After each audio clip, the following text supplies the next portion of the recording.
On se retrouve. Aujourd'hui, vidéo mi-tutoriel où on va animer cette scène.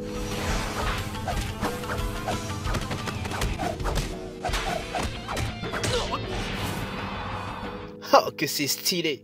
Ah, vous avez l'impression d'avoir déjà vu ça quelque part? Bien joué! C'est le cut de Boruto épisode 65. C'est un cut inspiré fortement de l'animateur Wailing Zhang. Qui est Wailing Zhang? Le mec est sorti de nulle part et il a carré l'épisode 65 de Boruto. Le mec est super talentueux. Regardez-moi ces scènes. This guy is so dope.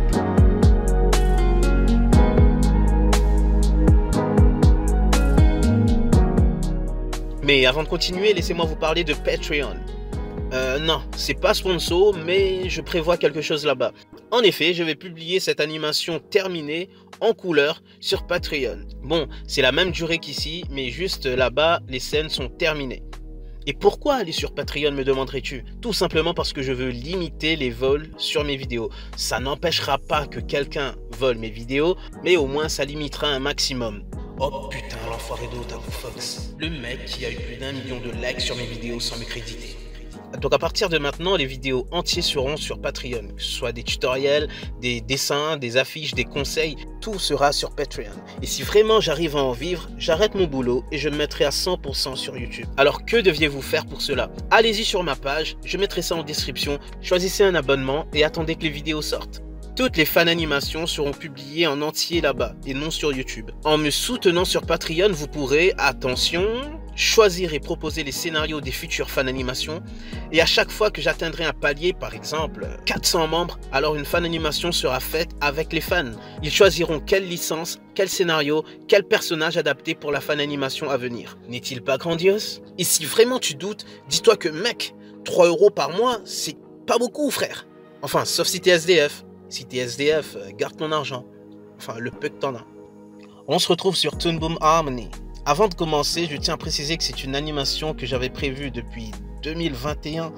Mais au final, j'ai mis de côté. Enfin, bref, c'est parti. On imagine donc le personnage 1 foncer droit vers son adversaire. On teste d'abord le brush pour voir si c'est pas trop épais. Et on y va. On commence par la tête du personnage. Avant de continuer, ici à droite, on a les réglages du brush. On va sur Smoothing. On augmente un petit peu et ça va fluidifier nos tracés. Ensuite, on continue la première pose du personnage, mais je vais accélérer, sinon on sera là pendant des heures.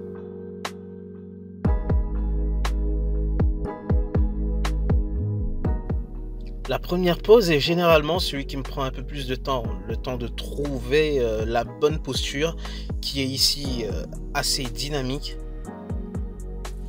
On va redimensionner tout ça, puis placer l'image ici à gauche. Voilà.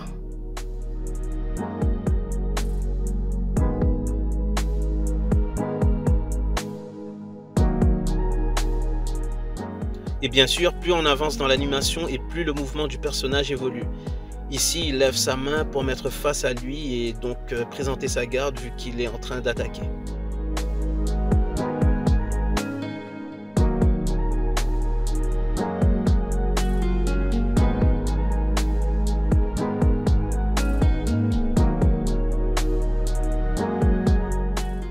Voilà ce que ça donne, c'est bien, mais comme vous voyez, il me manque encore des intervalles pour que ce soit plus fluide.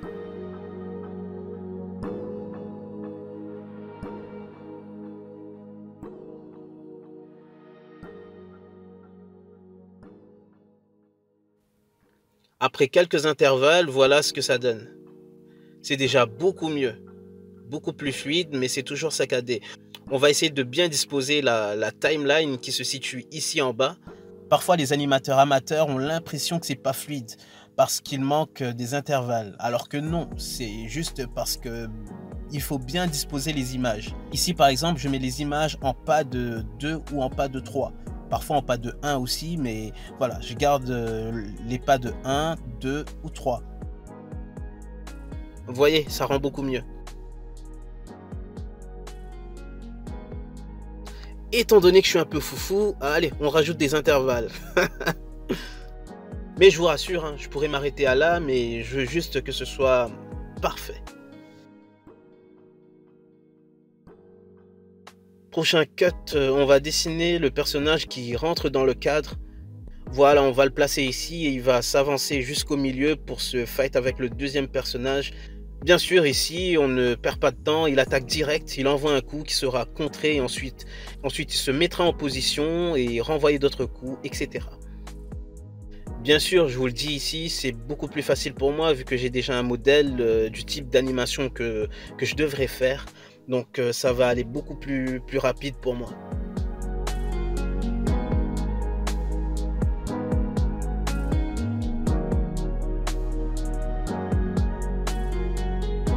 Encore une fois, de bien disposer les images en pas de 1, de 2 ou de 3 pour avoir une fluidité cohérente. Ensuite, on place bien les guillemets ici, enfin ce truc là, je sais pas comment ça s'appelle, et lecture. Bon, ça va, il manque des images, mais c'est déjà pas mal.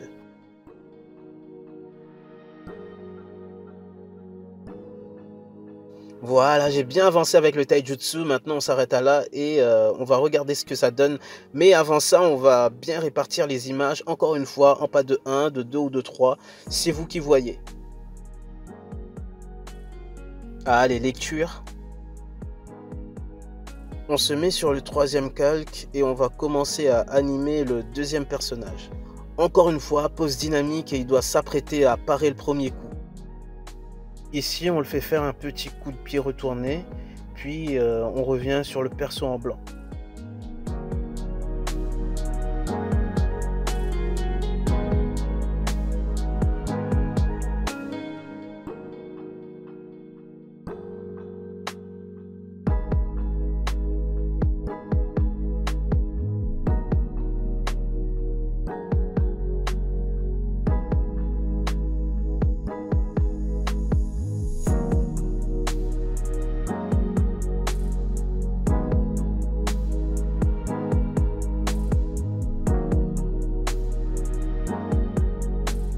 Bon, voilà ce que ça donne pour l'instant. C'est vraiment pas mal. Bon, on continue. Plan suivant, comme d'hab, on n'oublie pas de créer un calque, puis la nommer.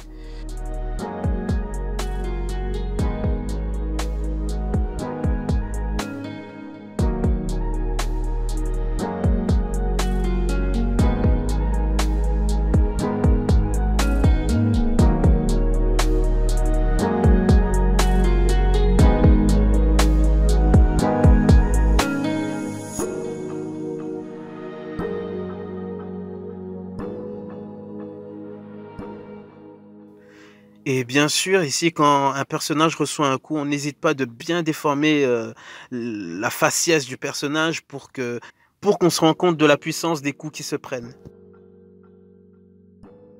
On arrive presque à l'étape suivante. Il nous reste plus que le dernier calque à ajouter pour animer la main qui frappe le personnage en rouge. Et comme vous voyez, j'utilise toujours la technique pour assurer les lines pour montrer l'effet de vitesse.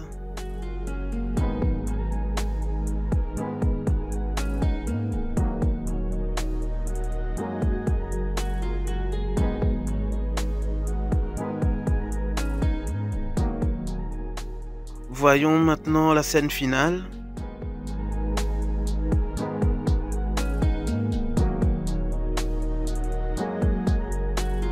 Et ce que je vais commencer à faire, c'est de me concentrer sur le visage du personnage d'abord.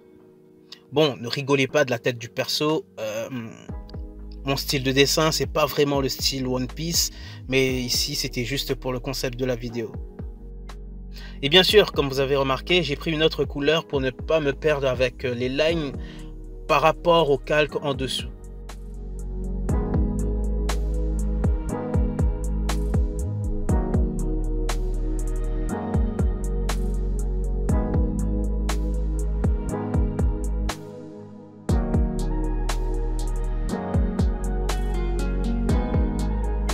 Et je vais même masquer les autres calques pour me concentrer sur l'animation du visage. Ça me permet de mieux voir les défauts et de corriger tout ça. Ici, je pourrais même importer une image du character design de Luffy qui se trouve facilement sur Google en tapant Luffy character design image. Image. C'est parti, on reprend.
Franchement, c'est propre, manque juste quelques intervalles par-ci par-là et c'est bon, c'est dans la boîte.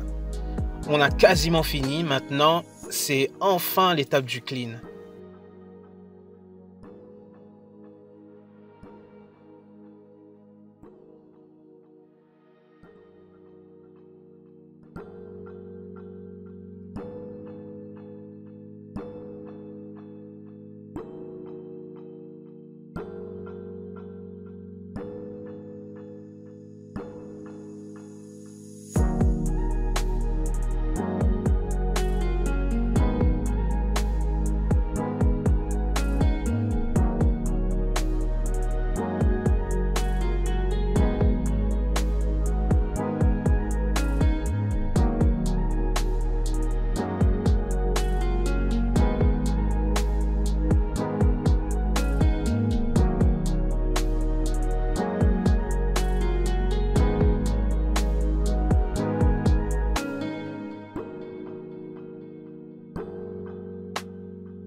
Bon, on a bien avancé maintenant, on va faire un décor approximatif. On crée un calque et c'est parti.